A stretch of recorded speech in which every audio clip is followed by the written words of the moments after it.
Maido! Hi there, Japan fans! In today's show, we're going to talk about questioning our audience.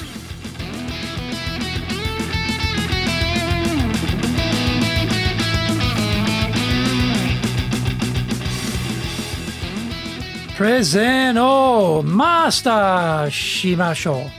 This is the fourth year of the Presentation Japan Series podcast. We're beaming around the world to you from sunny Minato-ku here in Tokyo. I'm your host, Dr. Greg Story, your corporate coaching and training guide committed to your success, the president of Dale Carnegie Training Japan, a best-selling author, Japan Sales Mastery and Japan Business Mastery. My new book, Japan Presentations Mastery, will be ready early 2021. Now, through this podcast, I want to help you to become a better speaker who is clear, confident, persuasive, and highly influential with those around you. Now, don't forget to subscribe and share this podcast with your family, friends, and colleagues. Now, we are not being sponsored by Libsyn, sadly, but we value your privacy, which is why we have our podcasts all hosted by Libsyn. Unlike many other hosting organizations, Libsyn have a strict policy that does not allow access to your private information by anyone. Here's the daily lineup on iTunes. Mondays, the Cutting Edge Japan Business Show. Tuesday, the Presentation Japan Series. Every second Tuesday, the Business Touches In no Oshie Show. Wednesdays, the Sales Japan Series. Thursdays, the Leadership Japan Series. Every second Thursday, the Business Pro Podcast. Fridays, the Japan Business Mastery Show. And Saturdays, Japan's top business interviews. Now, this is episode number 223. And we are talking about how to question your audience. Presentations have become tediously monochrome. The speaker speaks. The audience sit there passively, taking it all in. After the speaker's peroration, they get to offer up a few questions for about 10 to 15 minutes or so, and then that is the end of it. With the pivot to online presentations, the fabric of the presentation methodology hasn't changed much. We sit there, peering at the little boxes on screen, hearing a monotone voice droning on. We listen to enquiries from others submitted beforehand, or we may actually get an open mic opportunity to ask our questions directly, although that has been rather rare. We may be directed to the chat to make our question known to the organisers. The formula is basically the same and has been the same since our antediluvian origins. Why can't speakers vary their presentations to sometimes include more interaction? Why does it always have to be the same format? Obviously, we have to pick our moment to go off piste. The audience composition, the topic of the talk, and the organiser's latitude for doing something different will be factors for consideration. One of the tricky aspects of asking questions of your audience is getting people to contribute and to do so in a way that they can be heard by everyone. The obvious answer is to have a team of your people armed with handheld mics, which they can ferry at warp speed to the individual asking the question. Here is a word to the wise. You should choose who you want to question, but also allow some freestyling as well.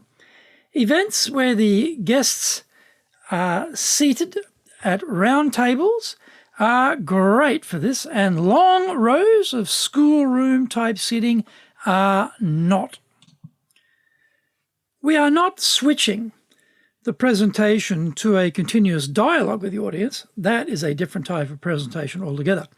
I am talking about livening up a standard presentation with more interaction with the audience. The reason you select the people is because it allows you to control the affair more closely. It's also more surgical. You know who is in the room, and there may be some people who are very well informed, articulate, and confident. That type of individual would be a prime target. We have 5 arrows in our question quiver. If we want a yes or no answer, then the closed question is ideal. It might be regarding a fairly macro question that would have relevancy for everyone in the audience. Should Tokyo continue to pursue the holding of the Olympic Games this year? Would be an example. In this case, we can ask the entire audience the question. We can ask for a show of hands as to whether they agree with the point or not. I have been to some events where two-sided paddles have been distributed to each seat beforehand, with one side saying yes and the other no. A simpler method is just ask those who agree to raise their hands. Then, after that, ask those who disagree to raise theirs. Everyone can clearly see the survey results immediately in real time.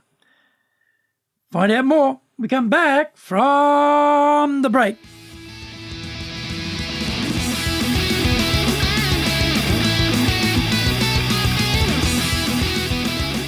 Today's show is brought to you by our public courses, but we also do custom in-house programs. We do them live online, or we do them in our super safe classroom. We do them in Japanese, we do them in English. Today's show is sponsored by some of our programs. On the 12th of February, in our professional leadership series, we're doing Disagree Agreeably. Also on the 12th of February, we're doing Time Management. On the 19th of February, in our professional leadership series, we're doing Performance Evaluation. And also on the 19th, The Art of Storytelling. You can find out more about these programs on our website, enjapan.dalecarnegie.com. Lots and lots of value there for you. If you want to do better in Japan, email me, greg.story@dalecarnegie.com. If you like learning by watching videos, and we have over 1,000 for you at Japan Dale Carnegie TV on YouTube. We're releasing 3 TV shows every week on YouTube. The Cutting Edge Japan Business Show, that's a premier business show in Japan, comes out every Monday. Fridays we have the Japan Business Mastery Show. Saturdays we release Japan's top business interviews, where I interview leaders from SMEs all the way up to the corporate captains of industry on the topic of leading in Japan. Every second Thursday we release the Business Pro Television Show. Don't forget, get my book, The Bible on Selling, Japan Sales Mastery, and also Japan Business Mastery, both on Amazon. And my new book, Japan Presentations Mastery, will be ready soon in early 2021.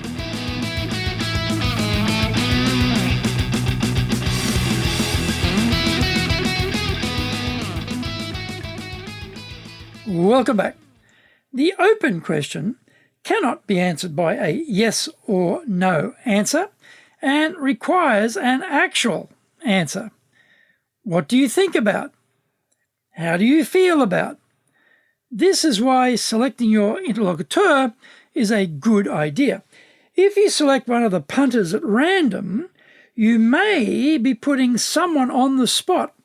Next thing, they are spluttering away, lost and wholly embarrassed. They will hate you forever. If only you are selecting the people, then there is a suspicion you are using Sakura or stooges in the audience whom you have cunningly planted beforehand. So it is also wise to open the floor up as well to those brave and informed enough to offer their opinion. Don't worry, if no one goes for it, you have at least demonstrated your embrace of true democratic ideals of free speech. If the opportunity presents itself, we can ask a follow-up question to take the discussion down a few more layers for deeper insight. Often, people will give a high-level answer, and it's more interesting to get them to go further with their thinking, experience, or detail. We have to be careful this doesn't become a dialogue between some person in the audience and the presenter. The danger is everyone else is sitting there bored out of their minds and feeling excluded. Probably one of those follow-up questions per talk is about the right distribution. From within these dialogues, we can take a person's viewpoint and floodlight it to the entire audience. We can ask those who've had a similar experience to raise their hands. Now, we've switched from the micro discussion between two people to a macro level of involvement of the whole audience. This is a good way of overcoming the feeling of exclusion by those listening. We can also go the other way and spotlight a question. Someone made a point, and we can then call out someone else in the audience for their experiences. We have to be careful we don't ignite a war of words between the members of the audience. Rather than call for their opinion or views or evaluation of the previous speaker's comments, we should ask what has been their experience. This will keep the potential fireworks contained for the most part. One thing to note is when we ask people for their comment, please have patience. Once we ask the question, don't expect an immediate answer. People process these issues at different speeds, and so if there is a silence, let it hang there for at least 15 seconds. Don't jump in unless you have to, in order to allow that person to gather their thoughts and respond. If they're obviously lost, then rescue them and give them a question which they can easily answer to save face. We need to select people carefully, and if it is not the best selection, we have to have a plan B. Questions have potential to engage with our audience and create more interaction. We must plan it carefully, though, because it could lurch into a train wreck. Planning and good preparation are the keys.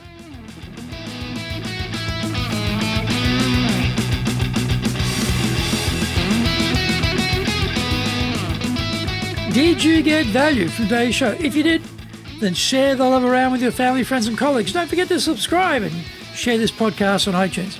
Until the next episode, go out there and apply the learnings from today. Become a presentations legend amongst your circle.